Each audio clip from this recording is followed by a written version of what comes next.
Hello student, फिर से स्वागत है आपका चैनल पे। हम जो सीरीज़ कर रहे थे 11th क्लास में, हमने नेक्स्ट ट्रिग्नोमेट्री की। अब नेक्स्ट चैप्टर जो हमारा है वो है कॉम्प्लेक्स नंबर। अगर आप किसी कंपटीशन की तैयारी कर रहे हैं तब भी मैं इस पूरे कॉम्प्लेक्स नंबर को स्टार्टिंग से लेकर हम करने वाले हैं अप टू दैट लेवल जहाँ पे हमें जेईई मेंस वगैरह में जो क्वेश्चंस मिलते हैं। आज मैं जो टॉपिक स्टार्ट कर रहा हूँ कॉम्प्लेक्स नंबर, उसी में करेंगे। सिर्फ इंट्रोडक्शन वाला पार्ट हम इस वीडियो में करने वाले हैं, आगे वाले वीडियो में हम आगे चलेंगे। तो सबसे पहले कॉम्प्लेक्स नंबर की ज़रूरत क्यों पड़ी? देखिए, हमने एक क्वाड्रेटिक इक्वेशन पढ़ी है कि ये 0 होता है, ओके, x² - 1। तो x की वैल्यू, इससे हमारे पास दो सॉल्यूशन आते हैं, एक तो आ जाता है +1 और एक आ जाता है -1। दो अलग अलग सॉल्यूशन होंगे। मान लो मैं ये कह देता कि x² - 2x + 1 इसका स्क्वायर लेना है, ठीक है, इसको सोल्व करना है। तो ये एक्चुअल में बन जाता है हमारे पास x - 1 का स्क्वायर, और इसमें हमारे पास सॉल्यूशन आ गया x = 1। ये भी क्वाड्रेटिक इक्वेशन। अब इस क्वाड्रेटिक इक्वेशन में एक वैल्यू प्लस की, एक वैल्यू माइनस, यानी दो सॉल्यूशन है। यहाँ पे सॉल्यूशन तो दो ही होते हैं, क्वाड्रेटिक है तो सॉल्यूशन तो दो होंगे, लेकिन वो रिपीटेड है, यानी दोनों 1 1 ही है, एक ही हो गए, कोइंसाइड हो गए, एक ही जगह आ गए। अब हम बात करते हैं, मान लो इक्वेशन दे रखी होती है अपने को x² + 1 = 0। क्योंकि ये क्वाड्रेटिक इक्वेशन है तो इसके दो सॉल्यूशन तो होंगे, राइट, मैक्सिमम तो होंगे, हो सकता है नहीं हो। जब रियल नंबर की बात करेंगे तो देखिए x² = -1 नहीं हो सकता, यानी इस केस में b² - 4ac की वैल्यू 0 से कम आ रही है, तो यहाँ पे सॉल्यूशन नहीं होगा। लेकिन हमें पता है कि क्वाड्रेटिक है तो इसका सॉल्यूशन तो होगा, इसलिए कॉम्प्लेक्स नंबर का जो कंसेप्ट है वो इंट्रोड्यूस हुआ। क्या किया हमने कह दिया कि जो अंडर रूट में माइनस टर्म रियल नहीं है, तो रियल नहीं है तो छोड़ दीजिए, इसको नया नंबर बना लेते हैं। और इस √-1 को हमने क्या कह दिया, आल्टा बोल दिया, ठीक है। x² कितना था, -1, तो x क्या आ गया, प्लस माइनस होगा, वो ठीक है, उसके बाद की बातें।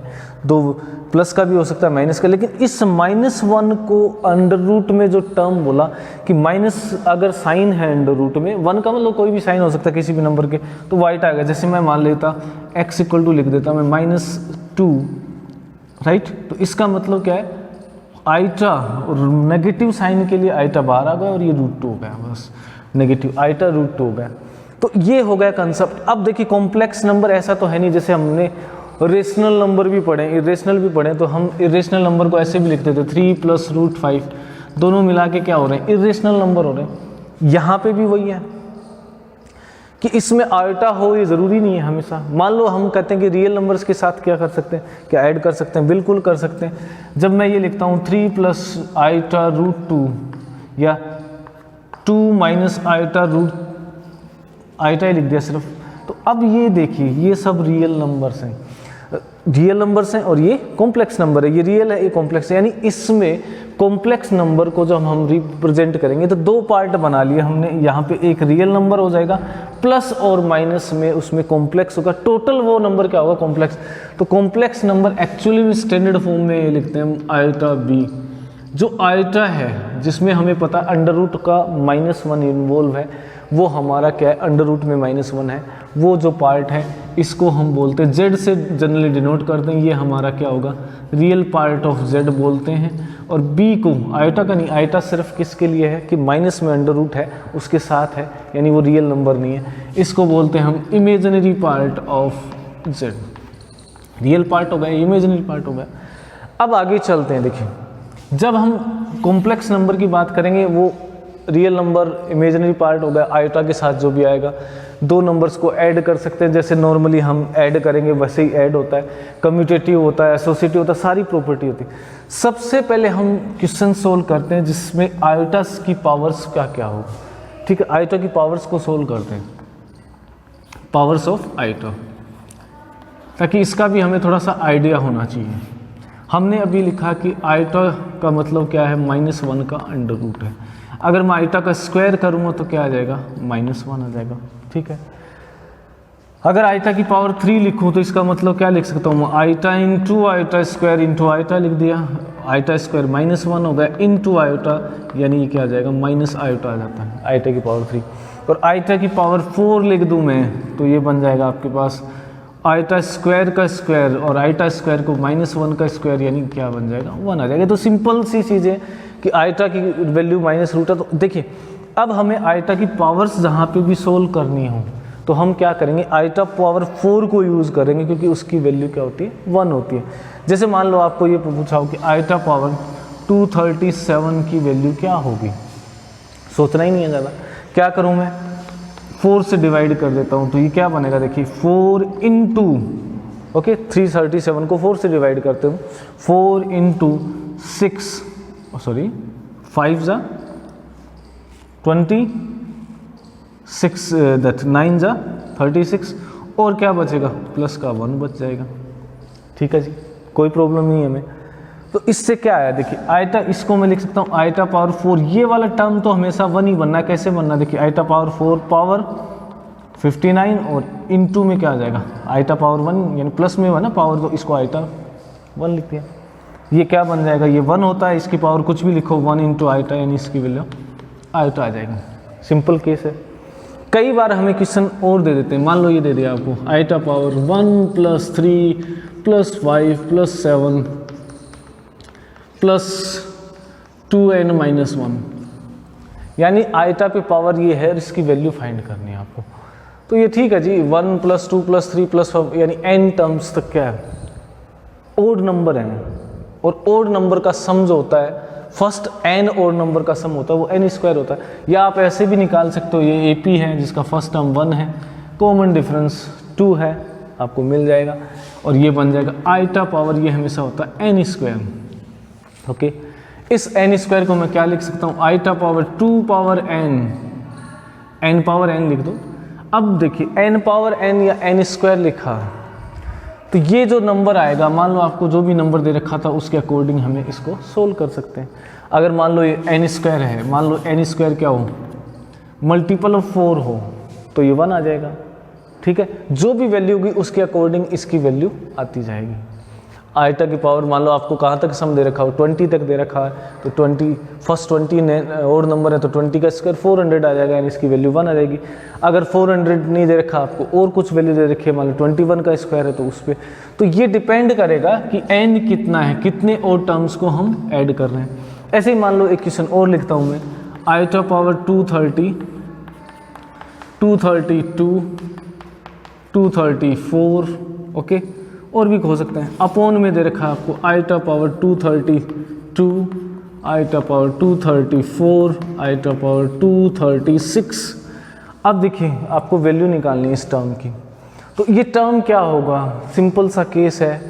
अब आप इसको ऐसे सोल्व नहीं करेंगे, इंडिविजुअली सोल्व नहीं करना है अपने को, क्या करना है। अब देखिए हमें पता है कि 230 232 ये भी 2 का डिफरेंस है, ये 2 पावर ज़्यादा है, तो मैं क्या करता हूँ, iota power 230 iota power 232 iota power 234, यहाँ पे 2 पावर्स ज़्यादा हैं, देखिए 230 है 32 है 32 34, यानी मैं आइटा स्क्वायर को 2 पावर्स को कॉमन ले लेता हूँ। यहाँ कितनी बन जाएगी, आइटा 2 पावर 30, यहाँ पे कितनी बनेगी 234 की जगह 232 आ जाएगी, 2 कॉमन चलेगी, प्लस आइटा पावर 236, बिल्कुल सही है, ये इससे कैंसिल सेम आ गया। हमारे पास क्या आ जाएगा, 1 upon iota square, 1 upon iota square क्या होता है -1, इसकी वैल्यू होगी -1। तो ये टर्म किसके इक्वल है, -1। इंडिविजुअली सोल्व करेंगे तो थोड़ा सा टाइम लग जाता है, वो कोई मतलब भी नहीं है। आपको क्या करना है, ये कॉमन ले लेना है, अगर ऐसा टर्म है उसमें रिलेशन बन रहा है तो ओके। और देखिए कुछ क्वेश्चंस करते हैं जहाँ पे आइटा का यूज़ होता है। आइटा की पावर्स पे एक और इम्पोर्टेंट रिजल्ट करते हैं। मान लो आपके पास आइटा पावर 4n है, आइटा पावर 4n प्लस 1 है, आइटा पावर 4n प्लस 2 लिखा मैंने, और आइटा पावर 4n प्लस 3। वैसे भी हमें पता है कि इंटीजर्स को हम 4n plus 1 4n plus 2 4n plus 3 लिख सकते हैं सारे इंटीजर्स। अब n कुछ भी हो, मैं क्या करना चाह रहा हूँ कि 4 कंजिक्यूटिव पावर्स ऑफ आइटा है, 4 कंजिक्यूटिव लगातार पावर्स हैं, कितनी भी पावर्स हो इसकी वैल्यू हमेशा 0 होती है। तो बड़ा इंटरेस्टिंग सा रिजल्ट है। अगर मान लो आपसे ये पूछा हो कि iota power 24 plus iota power 25 plus iota power 26 plus iota power 27, इसकी वैल्यू क्या होगी, सोचना ही है, कॉन्जिक्यूटिव पावर्स हैं, 0 आ जाएगी। अब कैसे आती है देखिए मैं बता देता हूँ, इसकी बात करते हैं। 0 क्यों होगा, iota power 4 means iota power 4 power n, iota power 4 power n into iota, क्योंकि ये टर्म क्या होगा, +1 पावर का मतलब इंटू में आइटा है, इसको लिखूंगा अब eta power 4 power n, 4n into में इंटू आईटा स्क्वायर, और लास्ट वाला आ जाएगा आईटा पावर 4 पावर, मैंने कहा ना 4 पावर्स हैं तो 4 पावर में कन्वर्ट कर दीजिए, n इंटू आईटा पावर 3। अब देखिए 4 पावर्स हमेशा 1 होता है, ये 1 हो गया, ये 1 हो गया इंटू आईटा, आईटा आ जाएगा, ये 1 और ये -1 आ जाएगा, क्योंकि आईटा पावर ये तो 1 हो गया और आईटा स्क्वायर क्या होता है -1, अभी डिस्कस किया था हमने। आईटा पावर 4 1 होगा इंटू आईटा क्यूब माइनस आईटा पावर 3 है ना। तो अब देखिए ये पॉजिटिव नेगेटिव कुल मिला के आपके पास क्या आ रहा है, 0 आ रहा है। तो आपसे कोई भी क्वेश्चन पूछे, मान लो आपसे पूछ ले, तो ये कैलकुलेट ही नहीं करना, आईटा square plus आईटा cube plus आईटा power 4, और ये ऐसे चलते चलते आईटा लास्ट में कर दे आईटा पावर 2004 है।